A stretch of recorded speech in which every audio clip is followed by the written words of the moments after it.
Just as I started this, I noticed it's raining here. It's raining in the desert. That must mean something for you, right?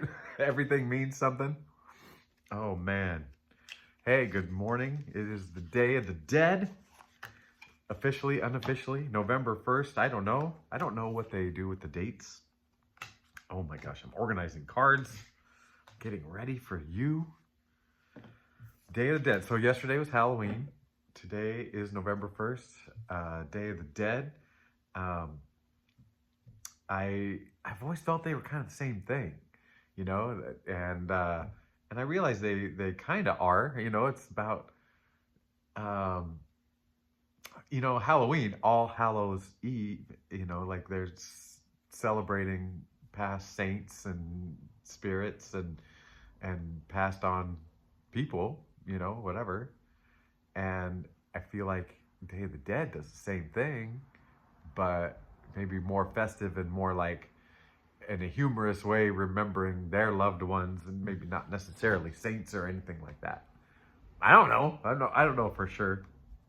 But I have a funny story and it relates to pain and shadows and shields and light and wounds and healing. And it happened at the hardware store. And it's some of you will feel this pain on both sides of this story real quick. Sorry. About a week or so ago, I had to replace my toilet. So I ended up going to the hardware store a few times. And there were two teenagers buying like pool noodles, big purple pool noodles. And these kids looked like high school seniors or junior college, you know, so like 18 to 21. Nah, I wouldn't even say 21. So yeah, 18 to 20. And a young man and a young lady. And I was like, nobody buys pool noodles this late into October. It's got to be for a costume, you know? And I was like, I said that, I just went and said it. You know, I love talking to strangers. I shouldn't have done it. No. It was there for a whole reason. The whole conversation happened for a reason. Okay? And because my birthday's Halloween and I want to talk about Halloween and strangers and if they're doing something. So I was like, oh, hey, too late in the summer for pool noodles. You must be doing a Halloween costume.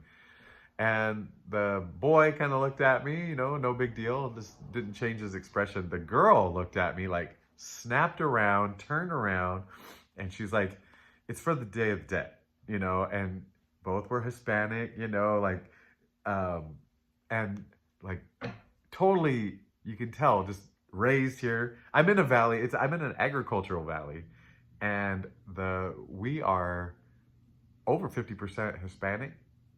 So, and it has been for a while, like, and yeah.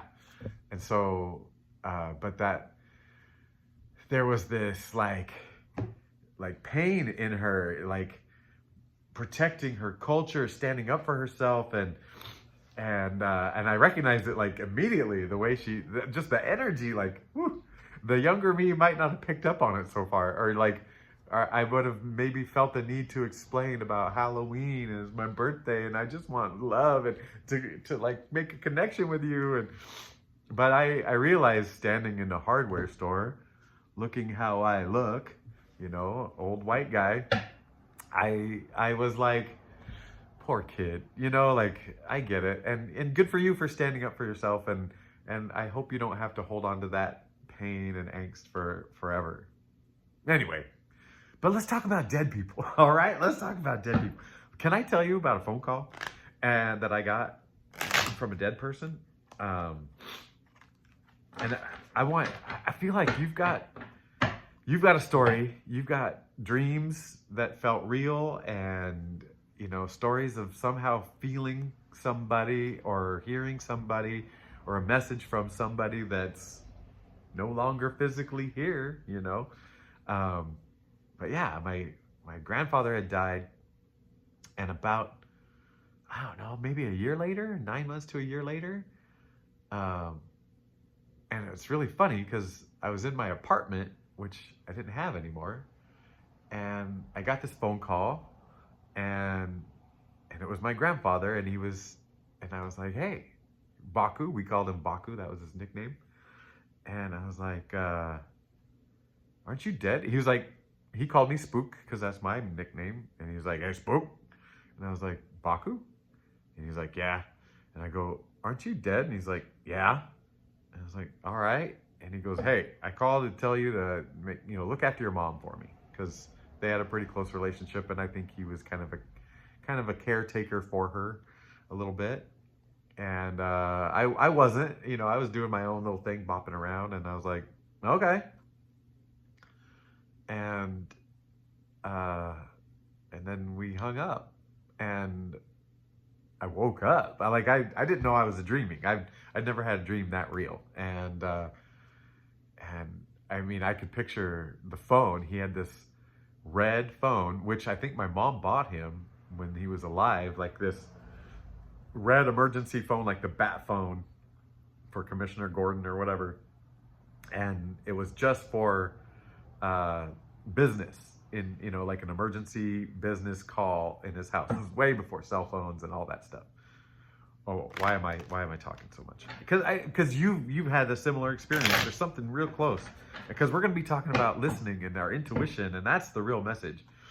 But yeah, I really did feel like he contacted me, and I know it sounds so boring and cliche, but it was so powerful and real. And I don't discount it. I didn't discount it then. I just couldn't. I couldn't deny something that felt that real. And then a few years ago, my dad passed away, and we had a terrible relationship. It was gross, and I just wanted to be away from him as much as possible, as from the get-go. And probably the whole reason for my pains and things and my journey. And you have a similar. Oh my gosh, we're 7 minutes in, and I haven't even turned the card over. But in this last year, I've had falling asleep, kind of visiony whatevers, and I felt him like stroking my head and telling me things are going to be okay. Wah! Poor guy is not going to get his wings. But here's the deal. I did bring a bell. If you're worried about anybody making it, angel gets his wings, right? Hopefully that's for your person that's stuck. Your spirit. Okay. So all that being said, the message I'm getting is, and I've been saying it the last few days, is like really start to dip into that intuition.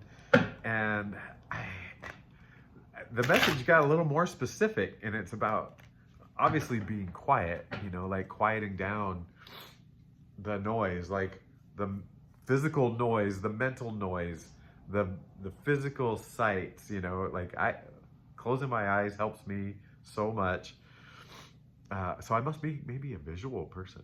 I don't know, which is weird because I'm pretty blind. like I can see the camera clearly because I'm like a foot, 14 inches away from it. But yeah, the intuition. And so I feel like Spirit's saying, hey, we can talk a little closer than you think. And so it's saying, listen to your body, like really, like not just like feel your body, but like let your body do the listening and looking and feeling, and then you report back what your body's doing and accept it, like accept whatever feeling. So if you're getting chills or a tickle, obviously that gut feeling is the big strong one, and by the time you feel it, it's not intuition anymore. It's like, oh, it's just pain, right? Oh man. All right, so long intro. Let's see what Spirit wants to tell us through tarot cards. All right, Spirit, what more do you want to tell us about listening and following our intuition and being in contact and like with Spirit and ourselves deep down? Okay, here we go. Okay. I'm going to show you the cards in order, in everything. Are you ready? Listen to your body. Wake up. Wake up, body. Wake up. Whoa. Sorry. Okay, here we go. We got Page of Cups, We got 10 of Pentacles, and we got the Fool in reverse. Oh man, it feels like something's concluding, right? The Fool in reverse. Fool is usually a start of a journey. It's kind of the end of a journey. Oh, Spirit. Okay, body. I'm already wrong. My body's telling me that's not right. What's my body telling me? It's asking me to look at the middle card, the 10 of Pentacles. And we're saying the Page of Cups and the Fool. Oh, it's, yeah, okay. All right, all right. I'd love to hear what message you got. But this is the message I got for this first cards. So the Fool is the start of a journey with no like anything, no experience, no whatever, and just throwing yourself in it. And this 10 of Pentacles, the 10 is usually the end of a cycle. And then you've got the Page of Cups, which is like another new beginning, new adventure. And let me read it. I'll read it to you because I want to do right by you guys. I want to do right by this page and open an artistic soul with deep connection to the inner and outer world. That's what we're talking about. And so, like, yeah, you're just not going blindly and just You're connecting to that inner part of the world. You've already connected to the outer world. You're out there trucking along. You've figured out like how the world works, like which levers and pulleys work and which ones are just for show, right? You figured that out. And figuring it out. Like it's nonstop, the level of BS that is presented to us, and we just gotta wipe it clean. Yeah. But okay, let me finish. Oh man. So news, messages, psychic ability, contemplative youth. So it's like we're seeing the world in a new way. Seeing the world in a new way, but now informed. And man, dipping in. That's the first card. That's the first card. That is the first card. Deep connection to the inner and outer world. Messages, psychic abilities. Yeah. Okay, we're on track. We're on track. Spirit. What do we need to know about these abilities? May I take another aside? This might take a while. When I started understanding about this spiritual thing and how it's not just a theory and a maybe and a whatever, that it's real, that it's energetic, that I'm a part of it, that I am in it, that we're in it. Sorry if I kicked the table and shook the camera. And one of the things I wanted from it, and especially learning about like all the suppressed pieces of my own self, and how like your real true self is your whole self. Like every piece is open, and I want every piece, and I want all of the possibilities and powers, ability, like not powers, because it's like innate in us, right? I want all of it. I want to be able to see the future and understand people at a deep level and talk to spirit like with full knowledge. Like, oh yeah, I don't know. I want to be able to blindfold it. I want to do this blindfolded. That's the thing. But I'll tell you what, the other thing I'm feeling is when you guys make comments and say, hey, this lined up or that lined up, and there's been about 4, 5, 6 of you that have, and it just, that kind of makes me feel good. It's like, okay. When I feel it, it's like spirit gets to include me in on it. And when I don't feel it, you guys are still commenting like, that's, that was really crazy how that lined up. So I know spirit's using me. I just want to be in on it. All right. So what's next with this interconnection? You know, what's next with our interconnection? Okay, we have got, and I'm going to do this again. I'm going to show this to you in order. Bang, bang, bang. Man, this feels very familiar. This feels very familiar.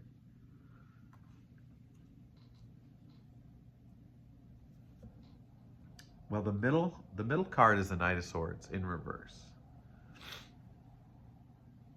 And it just feels like laying down the rushing. It feels like laying down the rushing. It feels like laying down the heartbreak. So like this guy is rushing in top, right? And this is heartbreak or you know, pain when they're regular.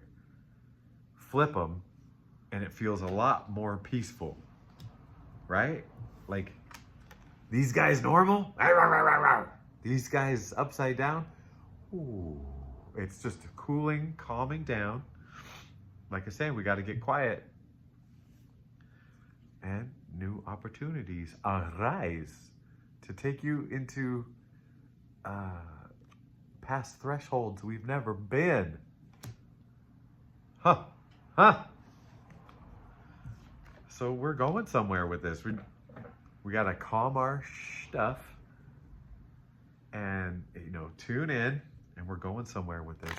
We're going somewhere with this. New opportunities. Should we talk about how to quiet down? Spirit's saying, pull 3 more about the big calm down, about the big peace. So getting to a place of peace. All right, Spirit, what do we need to know? Place of peace. Okay, this is beautiful because it's really telling you you can lay down the hard work, like the grind. Lay down the grind. We got the 7 of Pentacles in reverse, and that's telling me just lay it down. You don't have to worry or wonder or work. Triple W's. And then we got the Queen of Cups upright and Justice upright. And I feel like, okay. This person was, I mean, they were taking a pause, but they're out there farming away, working. It's like, hey, you don't have to work that hard. Sit. They're both sitting. Deep into their feminine energy. Sorry if I'm wiping my nose.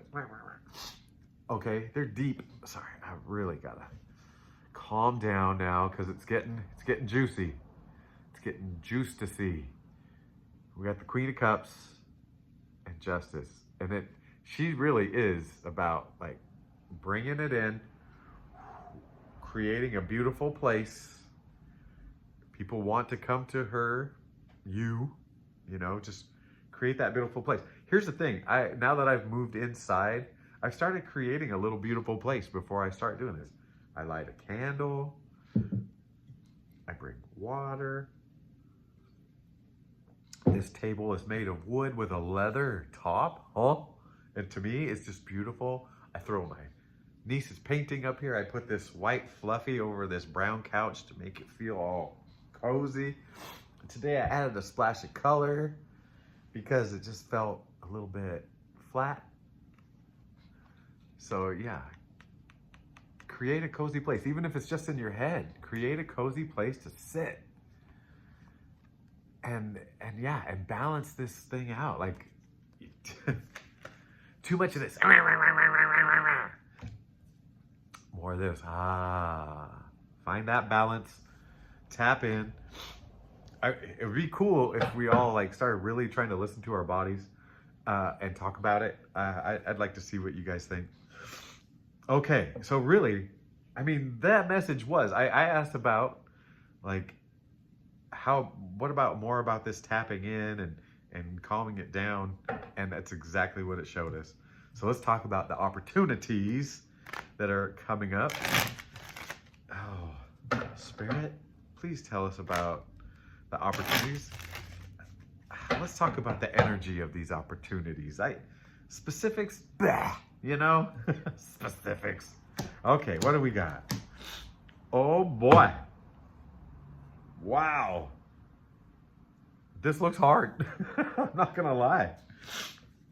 Well, this looks hard.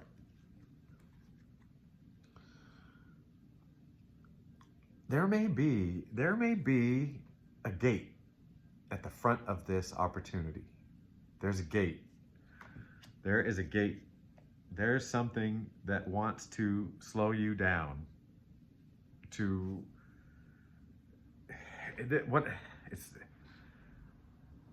What is slowing us down? I don't know. What's slowing us down from this opportunity? What is because I'll tell you what, if these cards, the way they are, if they were flipped, I'd feel like, oh man, it's great. You've done the introspection. You know, you're not stuck in a choice anymore, and you're out there just taking on the world. And right here, it's stuck. Something is sticking. What is sticking us? You know, I've got one creative project that I'm working on, and I've got a good chunk into it, and I am stuck. And I am stuck for a lot of reasons. Mostly for purity. I want to make sure that it's done with the purest intention and purpose. But what is sticking you?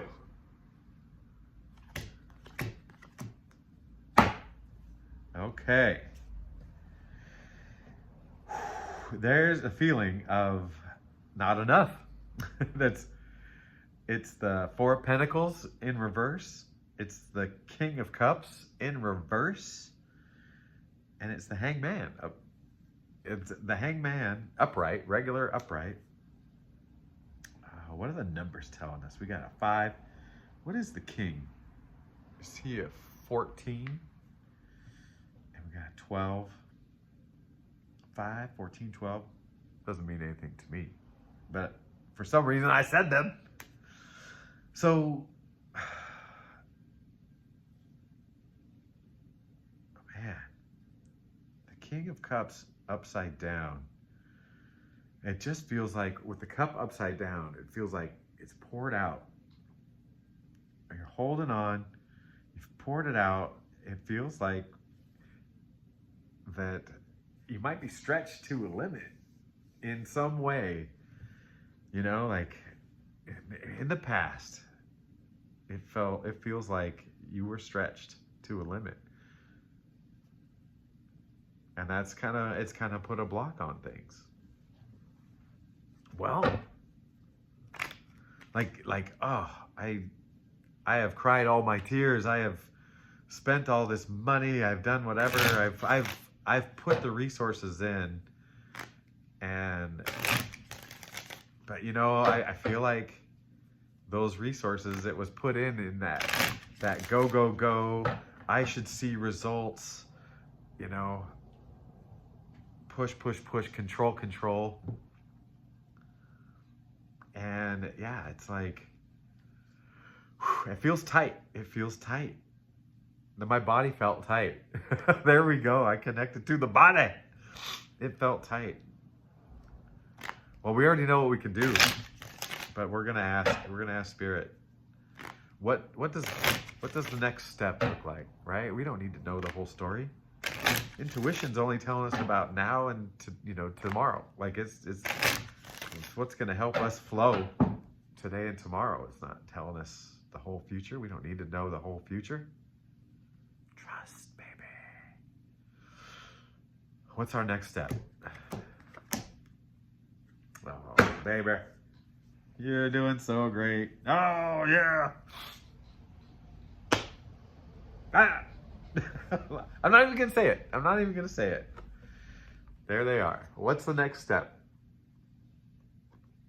What's the next step? That's right.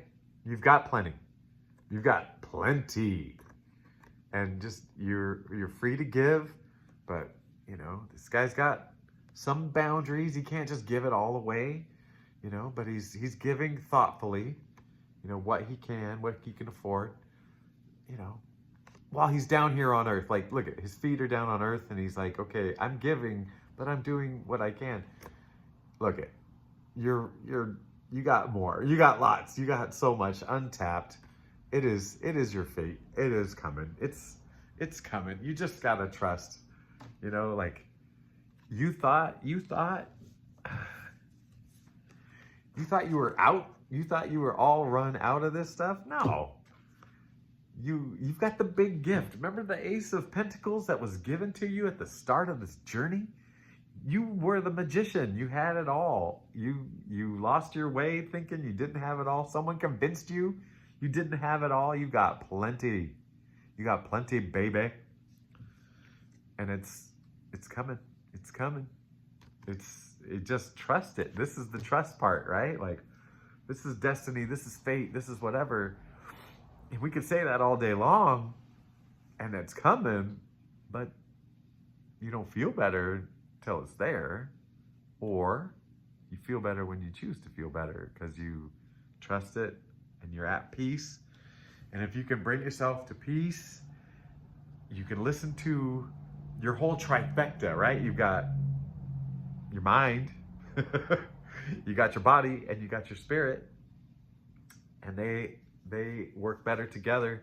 I didn't get it, and I'm getting it. They work better together. And the body, man, I feel so bad for my own body. I tortured it so much. I bullied it into shape. I was angry at it. I was unforgiving to it. I worked it when it was tired and injured. And I'm so glad it's forgiven me and be nice to me and treated me so well. And so I'm going to treat it better, and I'm going to listen to it more.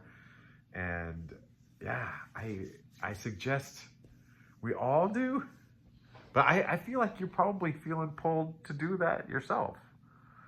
Like, we understand, like, we're living in layers and layers of made up stuff, and it just gets more and more made up, right? Like, your body needs water. It doesn't need coffee, but you want coffee. Well, then you get to a point, and so now coffee is fake, right? Like, water is real. Coffee is fake, but becomes your reality when you say, I need coffee, but I want, you know, whatever. Name your weird coffee thing that's mostly just sugar, right? Like, and it costs $1 million. And that is just, and then people say, I need that. And then that's their new reality of needing this. And water is so far down below the scaffolding that we've built that innately we know, you know, you get pulled to do a nice slow walk. You want to go out in nature, and you get sick of buildings and things and people's conversations, like, especially when they're up here talking about, you know, double decaf latte, whatever, triple sugar. I don't know. I don't even know the words. Yeah, and that's just fluids.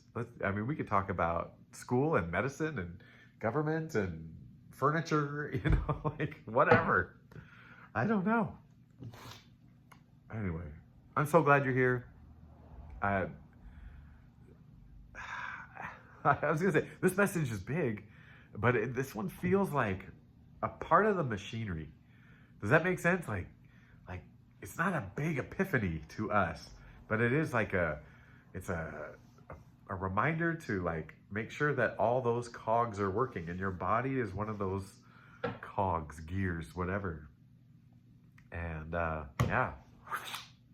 Okay. Sorry if the sniffles were throwing you off.